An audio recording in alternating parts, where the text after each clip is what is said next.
नमस्कार दोस्तों, आपके अपने YouTube चैनल मैथ 6 to 10 में आपका स्वागत है। NCERT गणित कक्षा 10 प्रश्नावली 1.1 का प्रश्न नंबर 1, निम्नलिखित संख्याओं को अभाज्य गुणनखंडों के रूप में व्यक्त कीजिए। पहला है 140, तो हल करते हैं। अभाज्य गुणनखंड के रूप में व्यक्त करने के लिए हमें इनका एलसीएम निकालना होगा।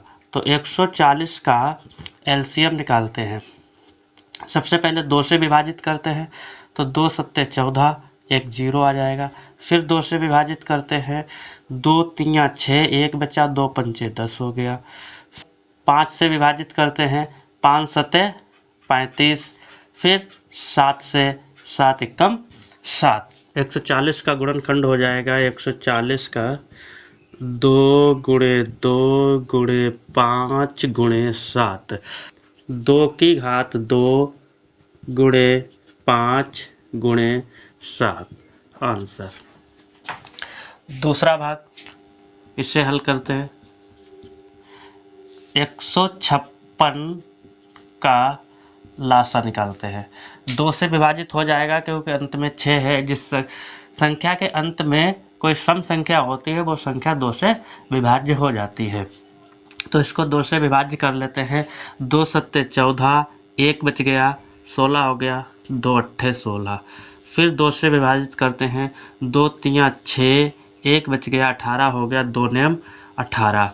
अब 3 से विभाजित करते हैं, 3 एकम 3 और 3 तियाँ 9, 13। अब 13 से एक बार में जाएगा, 13 एकम 13।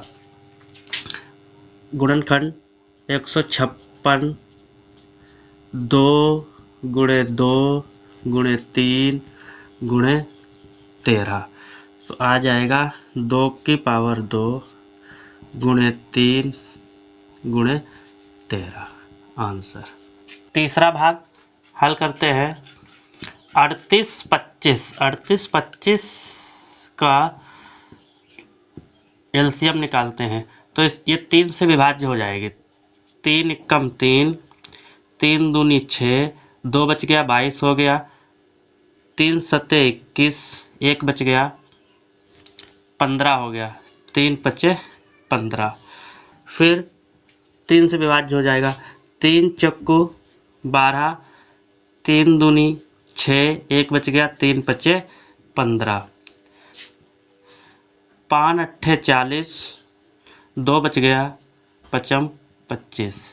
फिर 5 से 5 एकम 5, 5 सत्ते 35।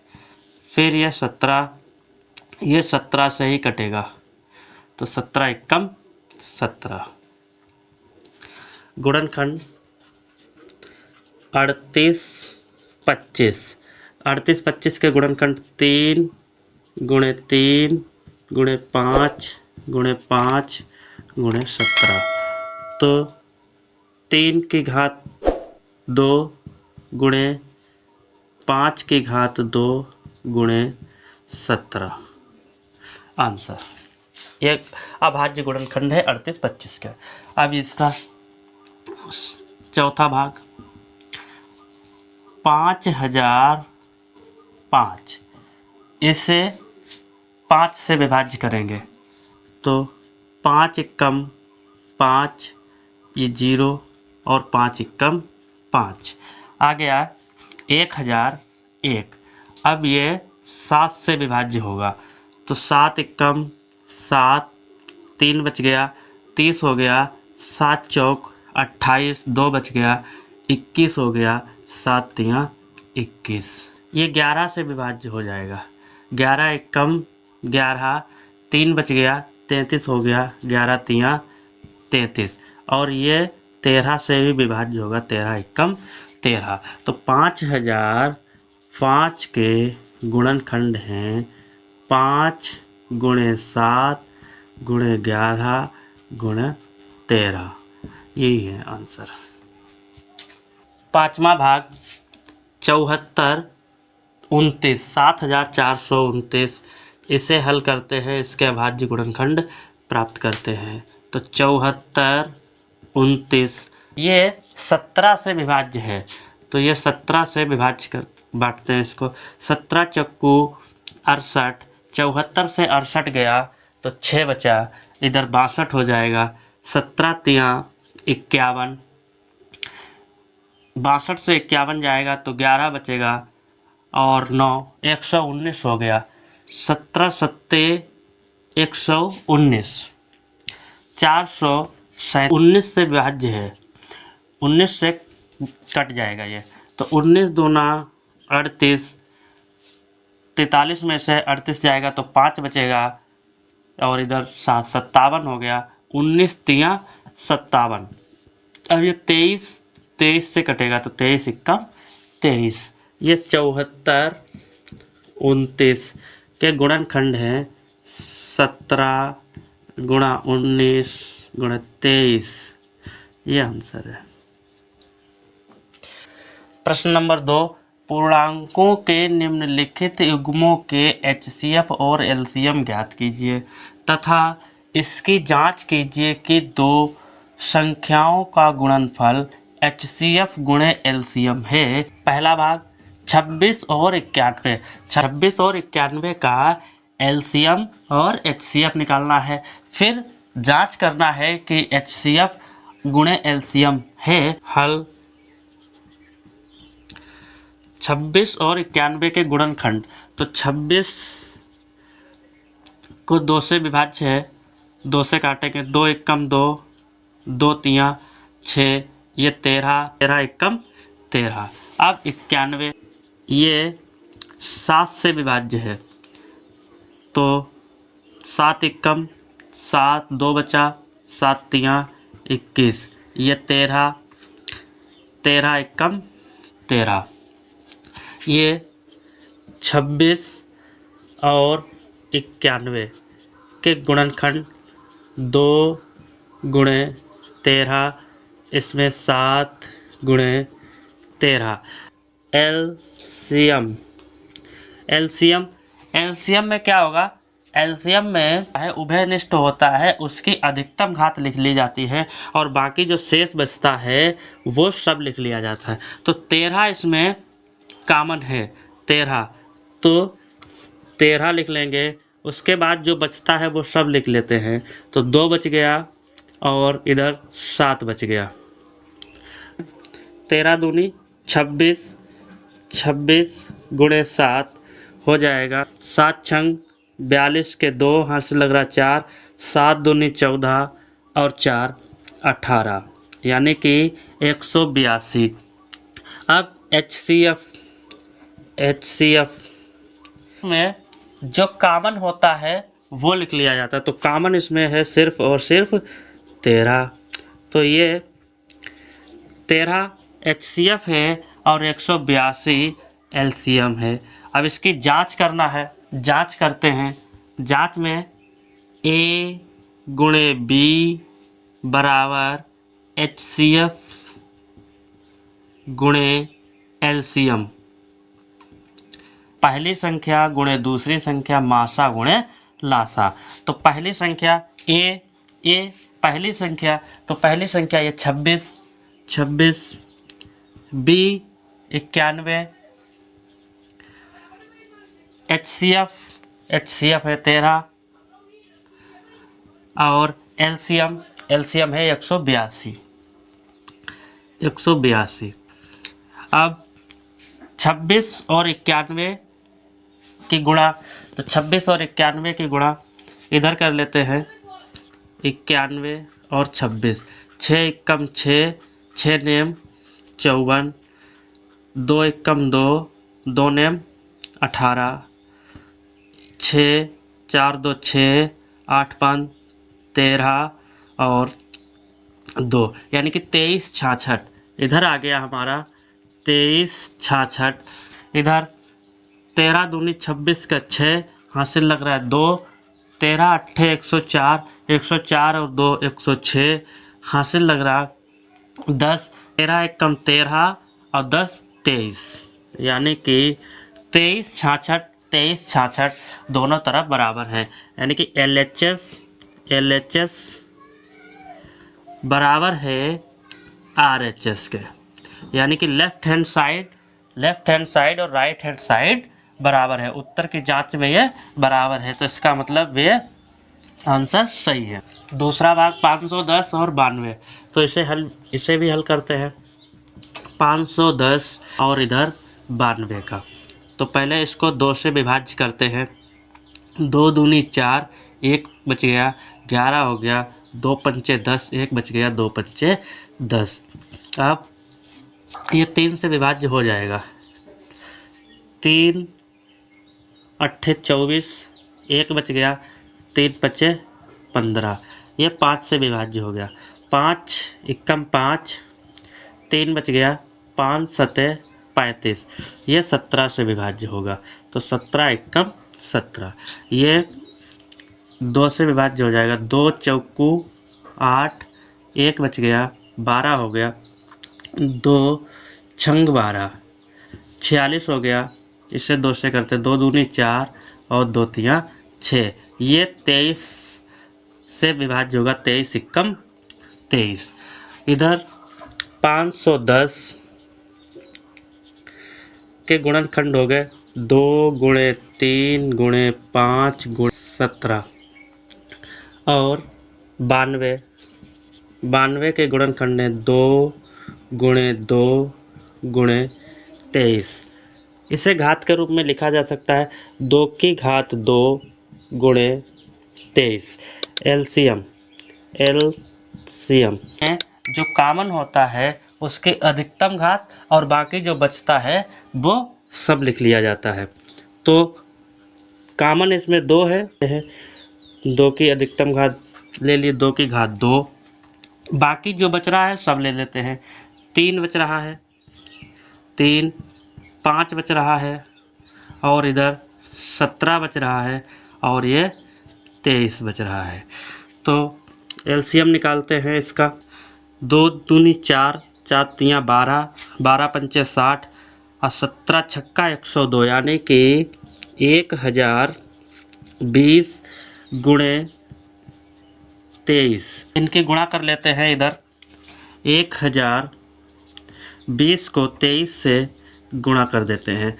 0 में 0, 2 तियाँ 6, 0 3 0, 2 दूनी 4, 0 2 एकम 2, 0 6 4 3 2, 23 460, यानी कि 23 460। ये एलसीएम आ गया। एचसीएफ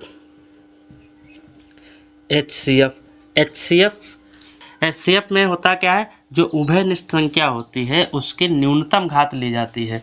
तो उभयनिष्ठ संख्या इसमें 2 है, तो 2 की न्यूनतम घात कितनी है? देखो यहाँ पर जैसे कुछ भी नहीं होता तो 1 होता है, यहाँ पर 1, तो यहाँ पर 2 की घात 2 है तो ये बड़ी है, लेकिन मुझे छोटी संख्या लेना है तो 2 की घात 1 ले लेते हैं, तो ये वाला आ जाएगा 2। एचसीएफ 2 और एलसीएम 23460 और एचसीएफ 2। अब जांच करते हैं। जांच में A गुणे B बराबर HCF गुणे LCM। तो A कितना है? 510, B 92, HCF 2, LCM 23460, 23460। इसकी गुणा करते हैं और फिर इसकी गुणा करते हैं।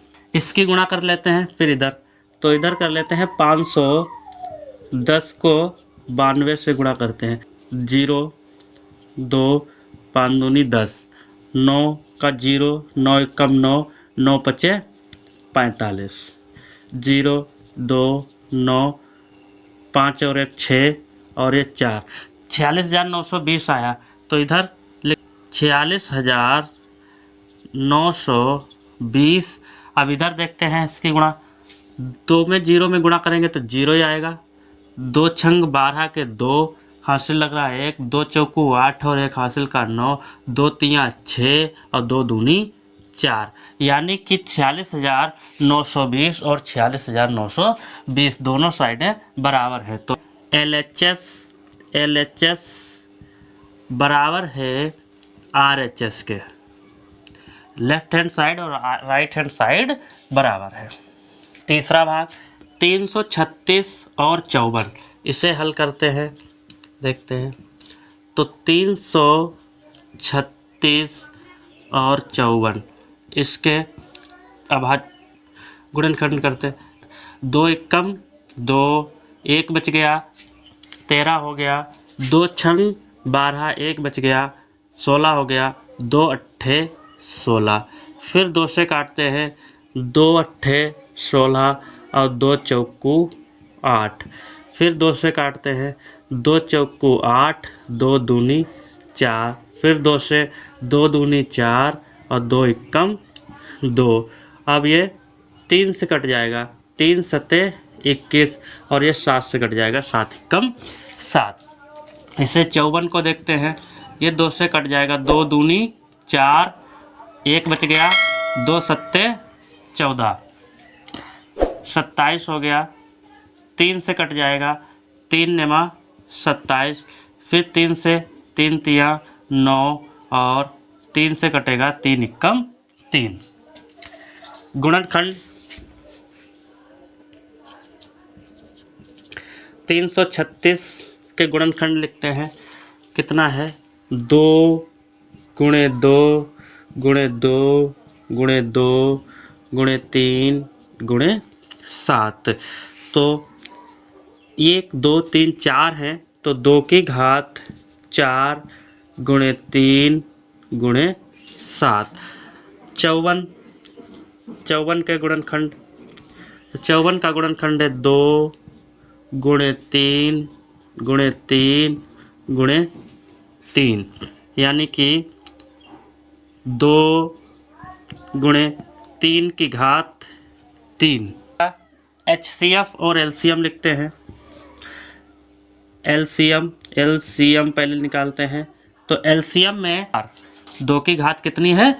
4, तो 2 की घात 4 गुणे, अब 3 कामन है इसमें भी और 3 कामन इसमें भी है, तो अधिकतम घात ये है 3 की घात 3।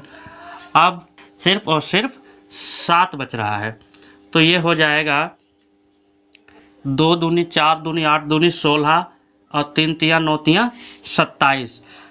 यहाँ पर लिखते हैं 16 गुणे 27 गुणे 7, यानी कि 16 सत्ते 112 और 27, 112 गुणे 27। इधर देख लेते हैं इसका 112 और 27, 112 और 27 के 7 दूनी 14, 7 एकम 7 और 1 8, 7 एकम 7, 2 दूनी 4, 2 एकम 2, 2 एकम 2, 4 8 4 12 के 2 हासिल लग रहा 1, 7 2 9 और 1 हासिल का 10, 2 और 1 3, यानी कि 30 24। आंसर आ रहा है इसका 30 24 आंसर। अब HCF, तो यहाँ पर अधिकतम घात है, ये न्यूनतम घात है यानी कि 2, और ये 3 अधिकतम घात है, तो मुझे लेना है न्यूनतम घात, तो इसमें ये वाला है, तो ये ले लेते हैं 3, तो हो जाएगा 3 दूनी 6, 6 इसका HCF है। अब जांच करते हैं, तो जांच में A गुणे B HCF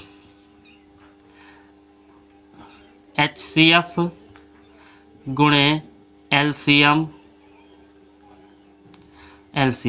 ये कितना है? 336, B 54,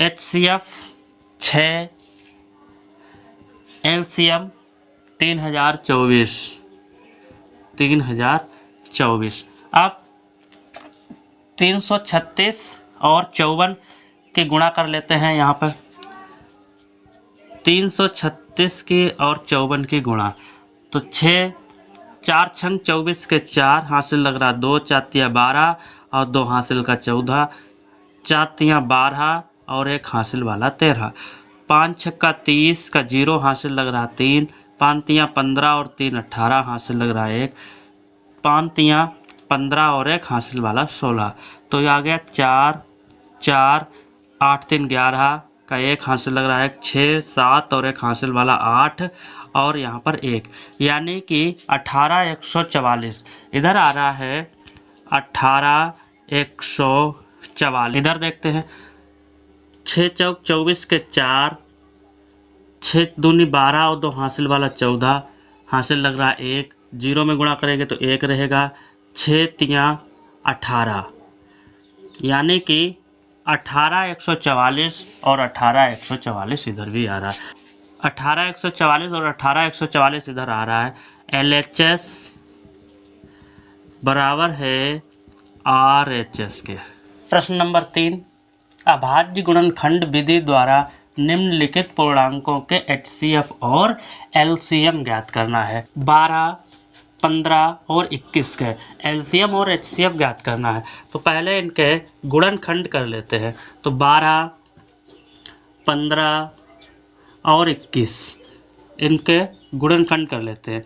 तो 12 को 2 से काटेंगे 6 आएगा, फिर 2 से काटेंगे 3 आएगा, फिर 3 से काटेंगे 3 एकम 3। इसी प्रकार से 15 को 3 से कट जाएगा तो 5 तियाँ 15, 5 से काटा 5 एकम 5। 21 को काटते हैं, 21 को 3 से काटेंगे तो 3 सते 21 और 7 से काटेंगे 1 आएगा। इधर 12 के गुणनखंड है 2 गुणे 2 गुणे 3, इसको लिख सकते हैं घात के रूप में, तो 2 की घात 2 गुणे 3। इसी प्रकार से इसको 15 के हैं 3 गुणे 5, 21 के गुणनखंड हैं 3 गुणे 7। ये तो गुणनखंड रहे। अब लिखते हैं, निकालते हैं एलसीएम। तो एलसीएम हो जाएगा जो कामन होता है, कामन की सबसे बड़ी घात। तो कामन इसमें 3 मिल रहा है सब में, इसमें भी 3 है, इसमें भी 3 है, तो इसमें भी 3 है। तो पहले 3 लिख लेंगे, उसके बाद जो बचता है वो शेष सब लिख लेते। तो 2 की घात 2 गुणे 5 बच गया, तो 5 गुणे में 7 बच गया। इसकी गुणा कर लेते, 2 दूनी 4 होता है, 4 तियाँ 12, 12 पंचे 60 और 7 छंग 42, यानी कि 420। ये एलसीएम है।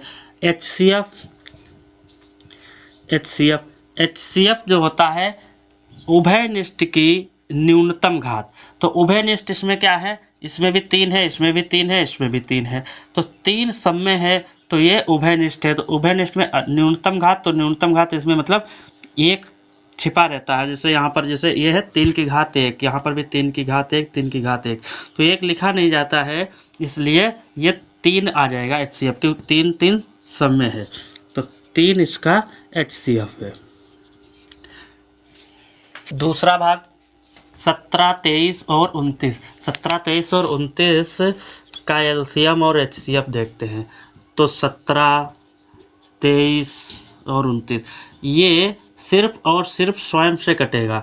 तो 17 एकम 17 और 23 भी स्वयं से कटेगा, 23 एकम 23। इसी प्रकार से 29 भी स्वयं से कटेगा, 29 एकम 29। ये सब अभाज्य संख्याएं हैं। तो इसके गुणनखंड आ रहे हैं, 17 का गुणनखंड है 17 गुणे 1, ये भी लिख लो। यहाँ पर 23 का गुणनखंड है 23 गुणे 1 और 29 का गुणनखंड है 29 गुणे 1। तो एलसीएम पहले देखते हैं। एलसीएम, तो एलसीएम होगा, एलसीएम में एलसीएम 17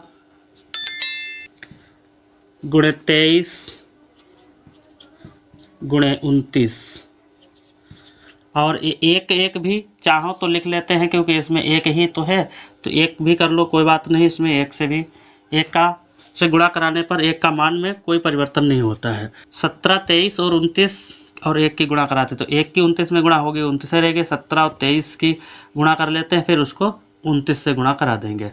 तो 17 23 की गुणा कर लेते हैं, तो 23 को 17 से गुणा करा, 17 तिया 51 का 1 हासिल लग रहा 5, 17 दूनी 34 और 5 हो जाते हैं 39। यानी कि 391, 391 की 29 से गुणा करा देंगे, 29 से। तो 9 एकम 9, 9 नेमा 81, हासिल 8, 9 तियाँ 27, 27 और 8 35, 2 एकम 2, 2 नेम 18, 18 के 8, हासिल 1, 3 दूनी 6 और 1 7, 9 3, 8 5 13 के 3, हासिल 1, 7 3 10 और 1 11, यानी कि 11 339। तो 11 339 ये एलसीएम है। एचसीएफ इसमें भी एक, इसमें भी एक, इसमें भी एक, इसका मतलब ये एक जो है यही हमारा एचसीएफ है, जिसमें कोई संख्या सेम टू सेम ना मिले उसमें एक होता है, तो एक एचसीएफ है। तीसरा भाग 8, 9 और 25। तो 8, 9 और 25 इसे भी हल करते हैं। 8, 9 और 25 इसको भाग करते हैं 2 से, 2 चौको 8, फिर 2 से कटते हैं, 2 दूनी 4, फिर 2 से करते हैं 2 एकम 2। इसको देखते हैं 3 से, 3 तियाँ 9 और फिर इसको काटते हैं 3 एकम 3। इसको काटते हैं 5 से, 5 25, फिर 5 से काटते हैं 5 एकम 5। इसके गुणनखंड कर लेते हैं। 8 के गुणनखंड 2 गुणे 2 गुणे 2 गुणे 1 हो जाएगा 2 की घात 3 गुणे 1। इसी प्रकार से इसमें 9 वाले में 3 गुणे 3, 3 गुणे 3 गुणे 1, 3 3 2 बार है तो इसमें घात के रूप में लिख देते हैं, 3 की घात 2 गुणे 1। इसी प्रकार से 25 वाले को देखते हैं। 25 में 5 गुणे 5 गुणे 1 तो हो जाएगा 5 की घात 2 गुणे 1। एलसीएम ज्ञात करते हैं। तो एलसीएम में होता क्या है, जो कॉमन मिलता है उसकी लार्जेस्ट पावर लिख लेते हैं। तो उभयनिष्ठ इसमें क्या है, 1 1 है, तो 1 का पावर 1 ही रहता है, चाहे कर लेते हैं 1 गुणे, बाकी जो बच रहा है वो सब लिख लेते हैं। तो 2 की पावर 3 गुणे 3 की घात 2 और इधर 5 की घात 2। 2 की पावर 3 है तो 2 दूनी 4 दूनी 8, 8 और 3 तियाँ 9, 9 अठी 72, 72 और 5 की गुणा 5 बार में लिख लेते हैं। 72 गुणे 5 25, इसकी गुणा करते हैं। 25 दूना 50 और 25 सत्ते 175, 175 में 5 और जोड़ दिए थे तो 180, 180 यानी कि 1800। एलसीएम इसका निकला 1800। अब एचसीएफ क्या है, तो एचसीएफ इसमें उभयनिष्ठ मिल रहा था 1, इसमें भी 1, इसमें भी 1 और इसमें भी 1 है, तो इसका मतलब एचसीएफ जो है वो 1 है। प्रश्न नंबर 4, एचसीएफ 306, 657 बराबर 9 दिया है। एलसीएम 306, 657 ज्ञात कीजिए। इन संख्याओं का एचसीएफ दिया गया है, एलसीएम ज्ञात करना है। हल करते हैं इसे। हल में दिया है, पहले जो दिया है इसको लिख लेते हैं। दिया है एचसीएफ बराबर 9, एचसीएफ 9 दिया है, एलसीएम ज्ञात करना है। HCF into LCM is equal to A into B, यानी कि एचसीएफ गुणे एलसीएम बराबर पहली संख्या गुणे दूसरी संख्या। तो एचसीएफ 9 दिया है, एलसीएम दिया नहीं है, तो एलसीएम को ज्ञात करना है। एलसीएम को ऐसे लिख लेते हैं, पहली संख्या 306 दी गई है और दूसरी संख्या 657 है। अब यहाँ पर एलसीएम बराबर 306 गुणे 657। अब इधर पक्षांतर करेंगे तो इधर ये 9 गुणे में है, पक्षांतर करने पर इधर ये भाग में आ जाएंगे। तो 9। अब यहाँ पर हमारा हो जाएगा एलसीएम। एलसीएम ये सरल कर लेते हैं। 9 एकम 9, 9 तियाँ 27, 3 बच गया, 36 हो गया, 9 चौक 36, यानी कि अब बच गया हमारा 34 गुणे 657। अब एलसीएम 34 गुणे 657, 657 और 34 की गुणा कर लेते हैं यहाँ पर। 657 और 34, 4 सत्ते 28 के 8 हासिल 2, 4 पंचे 20 और 2 22 हासिल 2, 4 छंग 24 और 2 हासिल वाला 26, 3 सत्ते 21 का 1 हासिल 2, 3 पचे 15 और 2 17 के 7 हासिल 1, 3 छाक 18 और 1 हासिल वाला 19, 8 2 और 1 3, 6 और 7 6 13 के 3 हासिल 1, 9 2 11 और 1 हासिल वाला 12, 1 और 1 2, यानी कि 22 338। 22 338 ये एलसीएम निकला। एचसीएफ 9 दिया था, एलसीएम 22 338, ये आंसर है। प्रश्न नंबर 5, जांच कीजिए कि क्या किसी प्राकृतिक संख्या n के लिए संख्या 6 की घात n अंक शून्य पर समाप्त हो सकती है। हल करते हैं, इसको देखते हैं इसे हल में क्या, इसमें कुछ थोड़ा लिखना है, वो लिख लेते हैं। यदि कोई संख्या 6 की घात n शून्य पर समाप्त होती है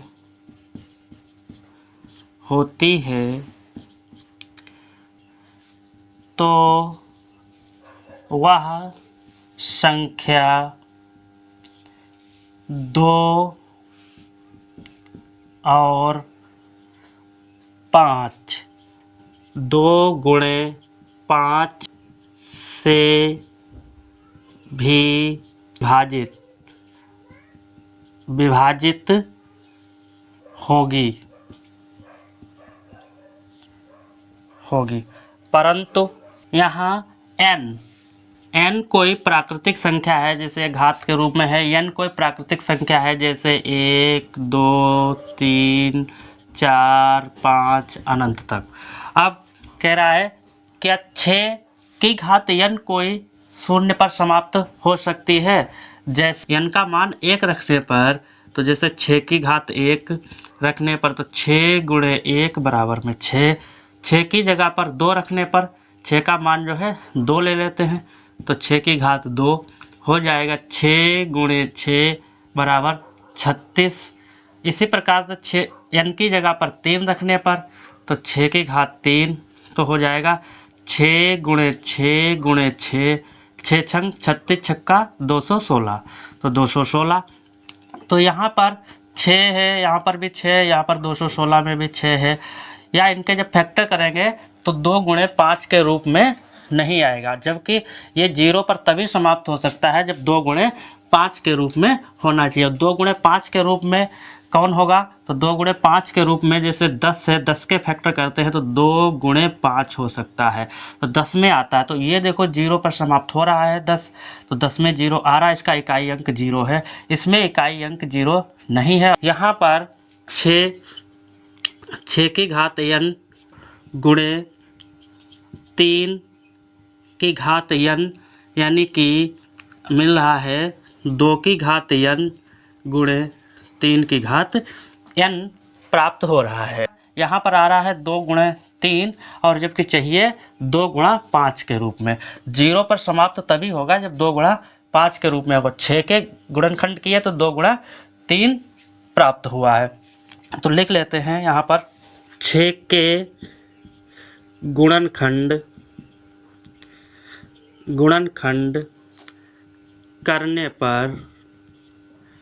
करने पर 2 गुणे 3 के रूप में प्राप्त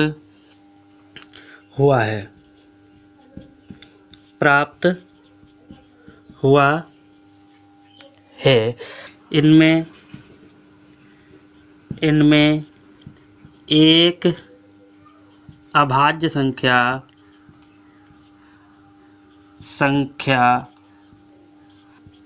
2 है, परंतु दूसरी अभाज्य संख्या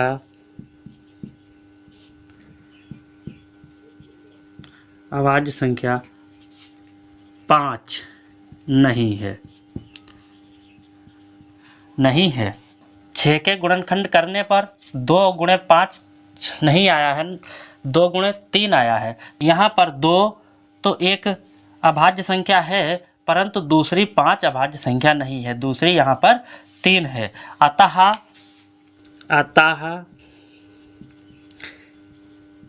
यह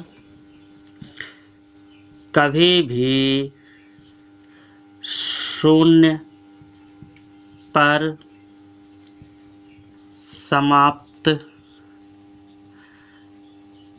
नहीं हो सकती। किसी भी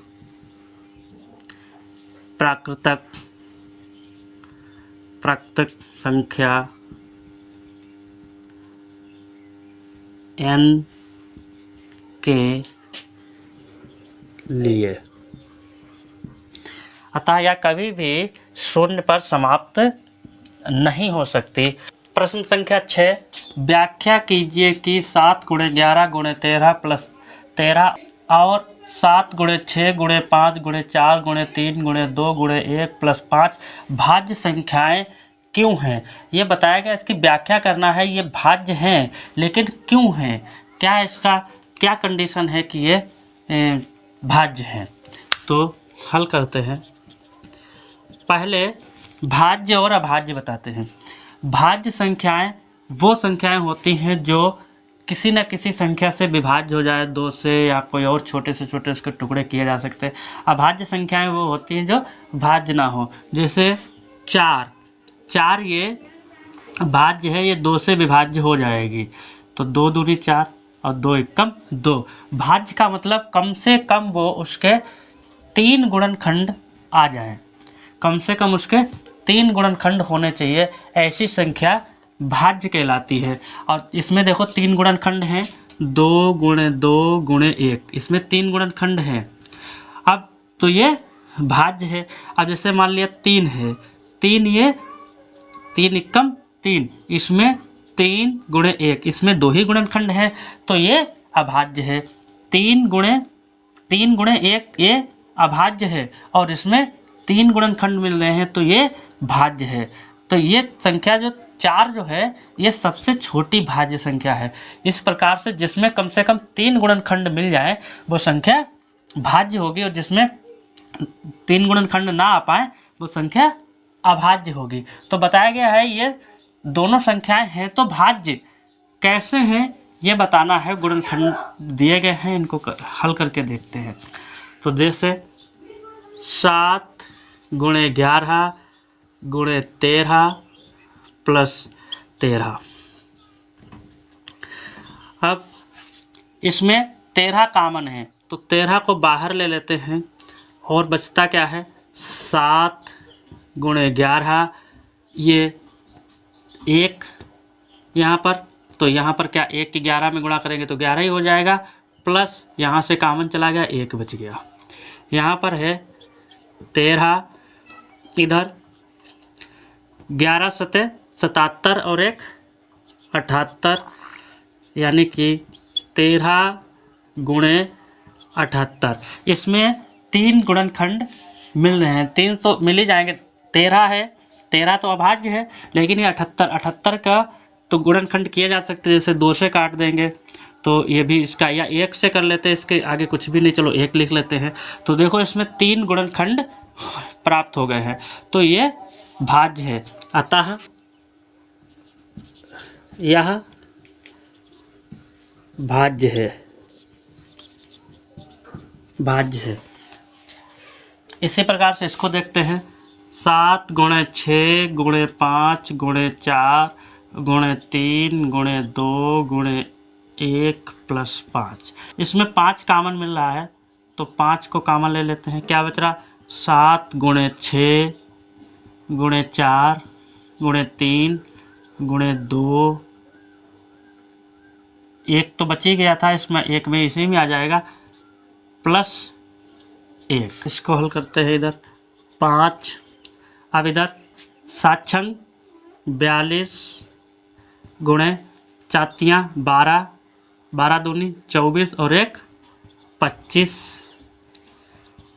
5 25 दूना 50, हासिल लग रहा 5, 25 चक्कू 100 और 5 105, यानी कि 10 50। अब यहाँ पर 5 गुणे 10 50। अब इसमें कुछ भी नहीं, 1 लिख लो यहाँ पर गुणा में, क्योंकि एक अभी तो ये 2 से भी विभाज्य हो जाएगी। 1050 2 से भी विभाज्य हो जाएगी, 5 से भी विभाज्य हो जाएगी, तो इसमें भी 3 गुणनखंड हैं। अतः यह भाज्य है। प्रश्न नंबर 7, किसी खेत के मैदान के चारों ओर एक वृत्ताकार पथ है। इस मैदान का एक चक्कर लगाने में सोनिया को 18 मिनट लगते हैं, जबकि इसी मैदान का एक चक्कर लगाने में रवि को 12 मिनट लगते हैं। मान लीजिए कि वे दोनों एक ही स्थान और एक ही समय पर चलना प्रारंभ करके एक ही दिशा में चलते हैं। कितने समय बाद वे पुनः प्रारंभिक स्थान पर मिलेंगे? सोनिया और रवि, एक मैदान है, जैसे ये मान लिया मैदान है, और इस मैदान के चारों ओर एक वृत्ताकार पथ है, जो कि सोनिया एक ही स्थान से चलना प्रारंभ करते हैं। जैसे मान लिया यहाँ से दोनों ने चलना प्रारंभ किया, सोनिया को चलने में लगते हैं 18 मिनट का समय लगता है, और रवि को चलने में, इसी स्थान से चलने में रवि को समय लगता है 12 मिनट का। अब वो एक ही स्थान से और एक ही दिशा में चलना प्रारंभ करते हैं, मान लिया इधर को चलना प्रारंभ करते हैं, तो वे कितने समय बाद पुनः प्रारंभिक स्थान पर मिलेंगे, यानी कि यहीं पर फिर वो कितने समय बाद मिलेंगे। 12 और 18 का एलसीएम निकालते हैं, तब पता चलेगा कि कितने समय बाद वो सोनिया और रवि एक ही स्थान पर मिलेंगे। हल करते हैं। इन लासा 18 और 12 का लासा निकालेंगे, तो लासा निकालने के लिए पहले इनके गुणनखंड करते हैं। तो 18 और 12 के गुणनखंड कर लेते हैं। 2 से काटेंगे, 2 नेम 18, फिर 3 से काटेंगे, 3 तियां 9, फिर 3 से काटेंगे, 3 एकम 3। 12 को 2 से काटेंगे 6 आएगा, फिर 2 से काटेंगे 3 आएगा, 3 से काटेंगे 3 एकम 3। 18 के गुणनखंड हैं 2 गुणे 3 गुणे 3, यानी कि 2 गुणे 3 की घात 2। और इधर 12 के गुणनखंड है 2 गुणे 2 गुणे 3, 2 की घात 2 गुणे 3। एलसीएम तो 2 की घात 2 गुणे 3 की घात 3, 2 दूनी 4, 3 तियां 9, 9 चौक 36 मिनट आंसर। अतः वे दोनों 36 मिनट बाद पुनः प्रारंभिक स्थान पर